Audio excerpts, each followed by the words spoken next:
Tired of his son rejecting every proposal, the old man disguised himself as a beggar, but the girl he tested didn't just pass. She changed everything. It started with a lie. Mr. Raymond, a retired professor with more wisdom than patience, had tried everything to get his son, Mason, to settle down. At 33, Mason was smart, wealthy, and successful. But when it came to love, he had one rule. I don't want someone who wants me for my money. So Raymond hatched a plan. Every morning for a week, he sat outside the local bookstore, scruffy clothes, worn hat, a cane that wasn't needed, and a tiny cardboard sign that read, "Hungry. Just need kindness." Most people passed him without a glance. Some tossed coins. A few looked at him with pity. But on the third day, she came. A girl in a plain dress and faded sneakers. She couldn't have been older than 24. She worked at the flower stand across the street. Raymond had seen her before, always arranging petals like they were priceless. She walked over slowly and crouched beside him. "Sir, I don't have much, but I packed 2 sandwiches today." She handed one over, still warm. "Turkey or peanut butter?" Raymond blinked, then smiled under his fake beard. "Turkey, please," she grinned. "That's the one I didn't want anyway." He laughed softly. "What's your name, dear?" "Amy," she said. "You okay out here?" He nodded. "Just trying to see what the world really looks like." She looked confused, but didn't question him. Instead, she sat with him for 10 whole minutes. They didn't talk about money, or jobs, or pity, just flowers, books, and what kindness actually meant. Before she left, she reached into her bag again. "Here," she said, handing him a small daisy from her cart. "You'd be surprised how much one flower can change a day." Raymond looked at the flower, then at her. And in that moment, he knew. He had just found the one person who could teach his son the love he'd been blind to. That evening, Raymond returned home, peeling off the fake beard and changing out of the torn clothes. He placed the daisy gently into a glass of water, still thinking about Amy. Her laugh. The way she never once asked who he was, or why he was there. She gave without needing a story. Mason sat in the living room, typing on his laptop. "You're late. Everything okay?" Raymond nodded, smiling to himself.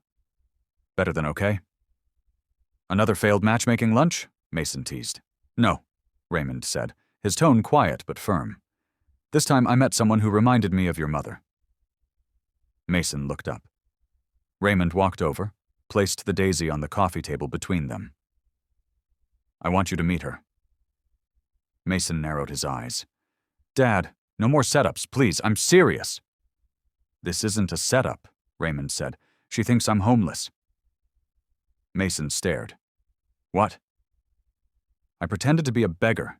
She didn't just stop. She gave me half her lunch, sat with me, talked to me like I mattered. No cameras, no performance, just real." Mason leaned back, processing. "So, you want me to fall in love with a girl who thinks you're living on the street?" Raymond smiled. "Number, I want you to meet someone who gave more than most people with full pockets do. You can do whatever you want after that. But I'm asking you, as your father, just meet her." The next morning, Mason stood at the corner, dressed down in jeans and a hoodie. Raymond was already in position across the street, back in costume, a sandwich tucked under his coat. For her this time.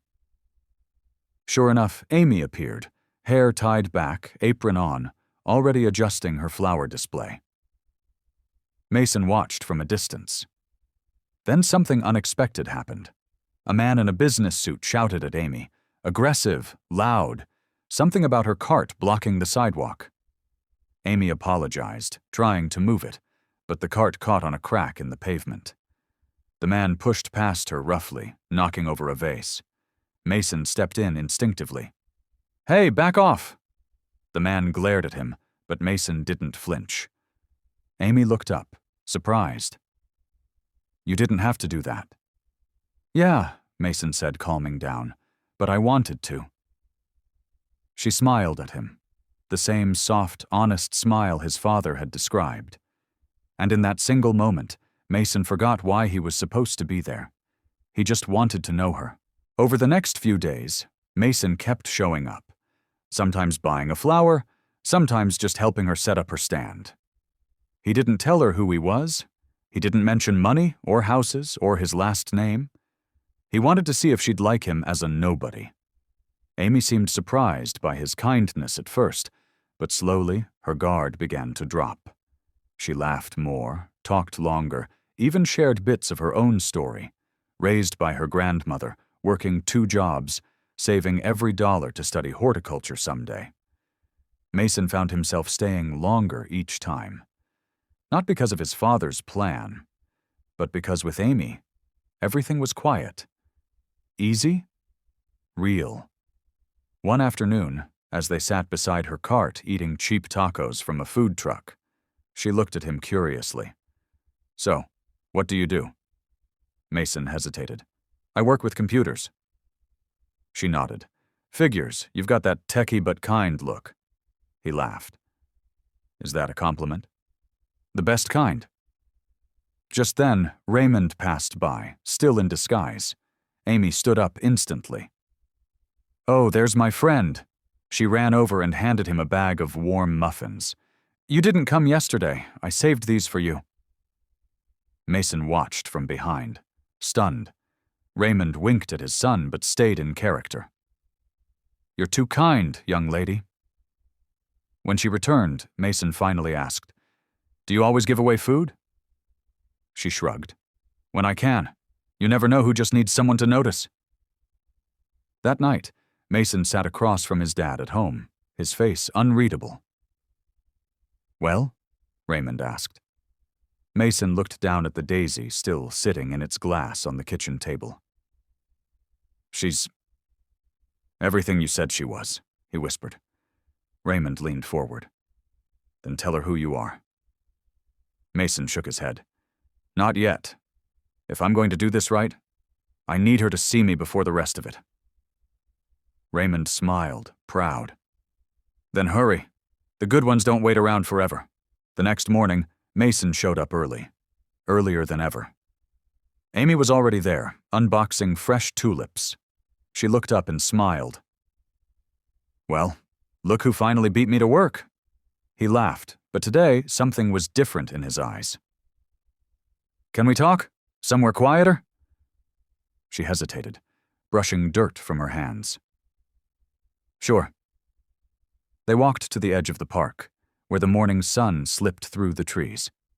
Mason took a deep breath. "I haven't been completely honest with you," he began. Amy tilted her head, curious but not yet alarmed. "My name's Mason Blackwell, and I'm not just a guy who works with computers. I own the software firm downtown, the one with the glass building." Amy blinked. "That Mason Blackwell?" He nodded, heart pounding. "My dad. The man you've been bringing food to, that's Raymond. He's not homeless. He's retired. And he was pretending to find someone who would love me for me." She stepped back slightly, eyes flickering with hurt. "You were both testing me?" "No," Mason said quickly, stepping forward. "I didn't plan it. I didn't even want to meet anyone, but then I saw you. And everything changed." Amy crossed her arms. "So, all this was just a setup?" "No," he said softly. "This was a wake-up call. I thought love had to be complicated. But you made it simple. You reminded me what real looks like." She stayed quiet. So he pulled out something from his pocket. Not a ring. Not money. It was the daisy she'd once given his father, pressed and preserved in a small glass frame. "I kept this," he said, "because it was the first time my dad smiled in months. Because you gave him something for nothing. And because, that day, you became part of our family. And you didn't even know it. Amy's eyes filled with tears. You tricked me, but I believe you. He reached out a hand, nervous. Then let me make this right. Let's start over. No tests, no masks, just you and me. She looked at his hand, then back at his face. And after a pause that felt like forever, she took it. Weeks later, she moved her flower cart outside his company building. Business tripled, but she still gave away 1 bouquet a day, just in case someone needed it more. And every night Mason walked her home. No bodyguards, no suits, just a man who found love when he stopped looking, thanks to the woman who gave her lunch to a stranger.